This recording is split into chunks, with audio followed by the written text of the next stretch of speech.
ಈ ಒಂದು ಚಟ್ನಿ ಇದ್ರೆ ಸಾಕು ನೋಡ್ರಿ, ಸಾಂಬಾರ್ ಬೇಡ, ಪಲ್ಯ ಬೇಡ, ಏನೂ ಬೇಡ, ಅಷ್ಟು ಸೂಪರ್ ಆಗಿರ್ತೈತ್ರಿ. ನೀವು ಇದನ್ನ ರೊಟ್ಟಿ ಜೊತೆನೂ ತಿನ್ಬೋದು, ಚಪಾತಿ ಜೊತೆನೂ ತಿನ್ಬೋದು, ಅನ್ನದ ಜೊತೆ ತಿನ್ಬೋದು, ಹಾಗೆ ದೋಸೆ ಜೊತೆ ಕೂಡ ತಿನ್ಬೋದು. ಸೊ ಎಲ್ಲದಕ್ಕೂ ಸೂಪರ್ ಕಾಂಬಿನೇಷನ್ ನೋಡ್ರಿ. ಹಾಗಾದ್ರೆ ವಿಡಿಯೋ ಸ್ಟಾರ್ಟ್ ಮಾಡೋಣ ಬರ್ರಿ. ನಾನು ನಿಮ್ಮ ಪ್ರೀತಿಯ Gowri Kumaraswamy. So welcome back to my channel Gowri Shivamath kitchen blogs.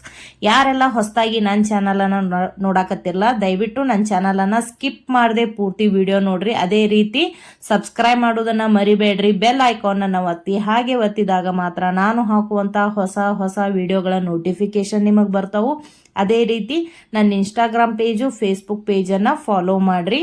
So ನಾನಿಲ್ಲೇ chutney ಮಾಡೋದಕ್ಕೆ ಒಂದು 7ರಿಂದ 8 ಗಜ್ರಿಯನ್ನು ತೊಗೊಂಡಿದ್ದೀನಿ ರೀ. ಸೊ ಮೊದಲಿಗೆ ಸ್ವಚ್ಛಗೆ ತೊಳ್ಕೊಂಡಿದ್ದೀನಿ. ಆಮೇಲೆ ಈ ಥರ ಮೇಲೆಲ್ಲ ತುರಿದು ಸೈಡ್ ಇಟ್ಕೊಂಡ್ಬಿಡ್ತೀನಿ.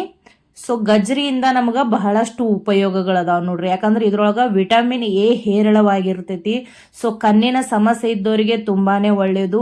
ಈಗ ನಾವು ಜಾಸ್ತಿ ಟಿವಿ ಮೊಬೈಲ್ ನೋಡೋದ್ಲಿಂತ್ರ ಹೆಚ್ಚಾಗಿ ಕಣ್ಣಿನ ಸಮಸ್ಯೆ ಕಾಮನ್ ಆಗಿ ಎಲ್ಲರಿಗೂ ಇದ್ದೇ ಇರ್ತೈತ್ರಿ. ಸೊ ಅಂಥವ್ರಿಗಂತೂ ಇದು ತುಂಬಾನೇ ಒಳ್ಳೆಯದು. ಜಾಸ್ತಿ ಗಜ್ರಿಯನ್ನ ತಿನ್ರಿ. ಸೊ ಇದರಿಂದ ನಮಗೆ ಡೈಜೆಷನ್ಗೂ ತುಂಬಾನೇ ಒಳ್ಳೇದಾಗ್ತದೆ, ಅಂದ್ರೆ ಜೀರ್ಣಕ್ರಿಯೆಗೆ ತುಂಬಾನೇ ಒಳ್ಳೆಯದು. ಸೊ ಆಮೇಲೆ ಇದರಿಂದ ನಾವು ಬಹಳಷ್ಟು ರೆಸಿಪಿಗಳನ್ನ ಕೂಡ ಮಾಡ್ತೀವಿ. ಸೊ ಮಕ್ಕಳಿಗೂ ಇಷ್ಟ ಆಗಬೇಕು, ದೊಡ್ಡವ್ರಿಗೂ ಇಷ್ಟ ಆಗಬೇಕು ಅಂಥದ್ದೊಂದು ರೆಸಿಪಿ ನೋಡ್ರಿ ಇದು. ಸೊ ನೀವು ಇದನ್ನ ಸ್ಕಿಪ್ ಮಾಡದೆ ಪೂರ್ತಿ ನೋಡ್ರಿ. ಆಮೇಲೆ ಮಕ್ಕಳಿಗೆ ಮೂಳೆಗಳಿಗೆ ತುಂಬಾನೇ ಒಳ್ಳೇದ್ರಿ. ಮೂಳೆಗಳು ಗಟ್ಟಿ ಆಗ್ತಾವ ಗಜ್ರಿ ಜಾಸ್ತಿ ತಿನ್ನಿಸೋದ್ರಿಂದ. ಆಮೇಲೆ ಯಾರಿಗೆಲ್ಲ ಹೃದಯ ಸಂಬಂಧಿ ಕಾಯಿಲೆಗಳದಾವಲ್ರಿ ಅಂಥವ್ರಿಗೂ ತುಂಬಾನೇ ಒಳ್ಳೇದು. ಆಮೇಲೆ ಯಾರೆಲ್ಲ ವೇಟ್ ಲಾಸ್ ಅನ್ನ ಮಾಡಾಕತ್ತಿರಲ್ಲ ಅವ್ರಿಗೊಂದು ಇದೊಂದು ಬೆಸ್ಟ್ ರೆಸಿಪಿ ಅಂತ ಹೇಳ್ತೀನಿ ರೀ. ಯಾಕಂದ್ರೆ ಇದ್ರೊಳಗ ಅಷ್ಟು ಉಪಯೋಗಕಾರಿಯಾದಂತಹ ಗುಣಗಳು ಇರ್ತಾವು. ಸೊ ಇದೇ ರೀತಿ ಸಣ್ಣದಾಗಿ ನಾವು ಎಲ್ಲಾ ಗಜ್ರಿಯನ್ನ ಕಟ್ ಮಾಡಿ ಇಟ್ಕೊಂಡ್ವಿ. ಸೊ ಇದನ್ನ ಇನ್ನೊಂದ್ಸಲ ಸ್ವಚ್ಛಾಗ ತೊಳ್ಕೊಂಡ್ಬಿಡುನು. ಸೊ ನಾನು ಇಲ್ಲೇ ನೀರನ್ನ ಹಾಕಿ ಇನ್ನೊಂದ್ಸಲ ಚಲೋತ್ನಾಗಿ ತೊಳ್ಕೊಂಡ್ಬಿಡ್ತೀನಿ. ಸೊ ಯಾರೆಲ್ಲ ಹೊಸದಾಗಿ ನೋಡಾಕತ್ತಿರಲ್ಲ ಚಾನಲ್ ಅನ್ನ ಸಬ್ಸ್ಕ್ರೈಬ್ ಮಾಡಿ ಪೂರ್ತಿ ವಿಡಿಯೋಗಳನ್ನ ನೋಡ್ರಿ. ಅದೇ ರೀತಿ ಬೆಲ್ ಐಕಾನ್ ಅನ್ನ ಒತ್ರಿ. ನೋಡ್ರಿ ಇದೇ ರೀತಿ ಚಲೋತ್ನೆಗೆ ಅದನ್ನ ನಾವು ತೊಳೆದು ಸೈಡ್ ಇಟ್ಕೊಂಡ್ಬಿಡೋಣಂತ. ನೋಡ್ರಿ ಇದೇ ರೀತಿ. ಸೊ ಯಾರಿಗೆಲ್ಲ ಗಜ್ರಿ ಭಾಳ ಇಷ್ಟ ಅಲ್ರಿ ನನಗೆ ಕಮೆಂಟ್ ಮಾಡ್ರಿ.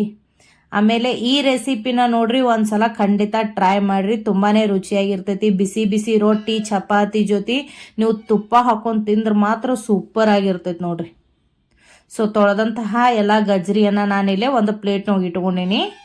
ನಂತರ ನಾನಿಲ್ಲೇ 4 ಬೆಳ್ಳುಳ್ಳಿಯನ್ನ ತೊಗೊಳಕತ್ತೀನಿ ರೀ, ಜವಾರಿ ಬೆಳ್ಳುಳ್ಳಿಯನ್ನ. ಸೊ ಜವಾರಿ ಬೆಳ್ಳುಳ್ಳಿ ನಮ್ಮ ಸೈಡ್ ಚಲೋತ್ನಾಗಿ ಸಿಗ್ತಾವ್ರಿ. ಸೊ ಅದನ್ನೇ ಯೂಸ್ ಮಾಡಾಕತ್ತೀನಿ ನಾನಿಲ್ಲೇ. ಸೊ ಎಲ್ಲಾನು ಚಲೋತ್ನಾಗಿ ಬಿಡಿಸ್ಬಿಡೋಣ ಈ ಥರ.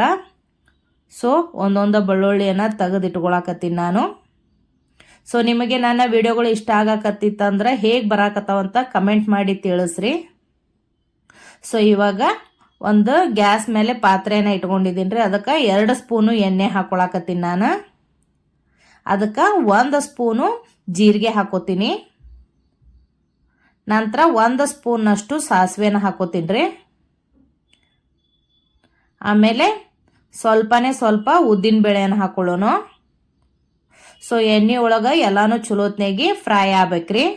ನಂತರ ನಾವು ಸುಲಿದಿಟ್ಕೊಂಡಂತಹ ಬೆಳ್ಳುಳ್ಳಿಯನ್ನು ಹಾಕೊಳ್ಳೋಣ. ಆಮೇಲೆ ನಾನಿಲ್ಲಿ 2 ಒಣ ಮೆಣಸಿನ್ಕಾಯಿನ ಯೂಸ್ ಮಾಡಾಕತ್ತೀನಿ ರೀ.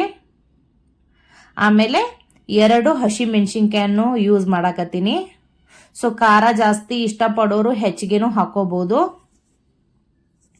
ನಂತರ 1 ಸ್ಪೂನ್ನಷ್ಟು ನಾನಿಲ್ಲೇ ಕೊತ್ತಂಬರಿ ಬೀಜನ ಹಾಕೊಳಕತ್ತೀನಿ. ನಂತರ ನಾವೇನು ಸಣ್ಣದಾಗಿ ಕಟ್ ಮಾಡಿ ಇಟ್ಕೊಂಡಿವಲ್ರಿ ಗಜ್ರಿ ಅದನ್ನು ಹಾಕೊಂಡು ಈಗ ಎಣ್ಣೆ ಒಳಗ ಚಲೋತ್ನಾಗಿ ಇದನ್ನ ಮಿಕ್ಸ್ ಮಾಡಿ ಹುರ್ಕೊಳ್ಳೋಣಂತ. ನೋಡ್ರಿ ಇದೇ ರೀತಿ. ಸೊ ಇದನ್ನ ಹುರಿಬೇಕಾದ್ರೆ ನೀವು ಸಣ್ಣ ಉರಿ ಒಳಗನ ಹುರ್ಕೋರಿ.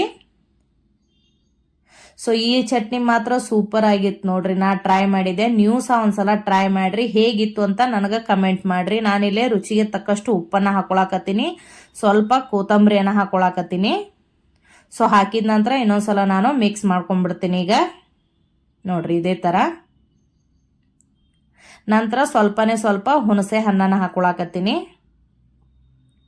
ಹಾಕಿದ ನಂತರ ನಾವು ಗ್ಯಾಸನ್ನ ಆಫ್ ಮಾಡ್ಕೊಂಡ್ಬಿಡೋಣಂತ. ಸೊ ಇದು ಪೂರ್ತಿ ತಣ್ಣಗಾಗಬೇಕ್ರಿ. ತಣ್ಣಗಾದ ನಂತರನ ನೀವು ಒಂದು ಜಾರಿಗೆ ಹಾಕೋರಿ. ಸೊ ನಾನಿಲ್ಲೇ ಜಾರಿಗೆ ಹಾಕೊಳಕತ್ತೀನಿ.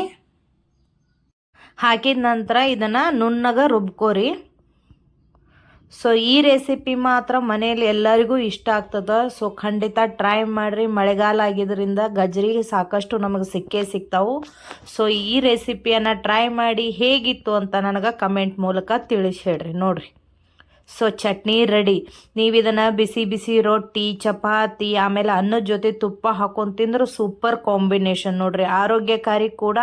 ಸೊ ಮಕ್ಕಳಿಗೆ ಈ ಥರ ನೀವು ಚಟ್ನಿಯನ್ನು ಮಾಡಿ ಗಜ್ರಿನೂ ತಿನ್ನಿಸ್ಬೋದು. ಸೊ ಇದ್ರ ಉಪಯೋಗ ಮಕ್ಕಳಿಗೂ ಸಮೇತ ಬಹಳ ಚಲೋತ್ನಾಗೆ ಆಗ್ತದ್ರಿ. ಸೊ ಈ ರೆಸಿಪಿ ಇಷ್ಟ ಆದ್ರೆ ನನ್ನ ಚಾನಲನ್ನು ಸಬ್ಸ್ಕ್ರೈಬ್ ಮಾಡಿರಿ, ಲೈಕ್ ಮಾಡಿರಿ, ಶೇರ್ ಮಾಡಿರಿ, ಕಮೆಂಟ್ ಮಾಡಿ.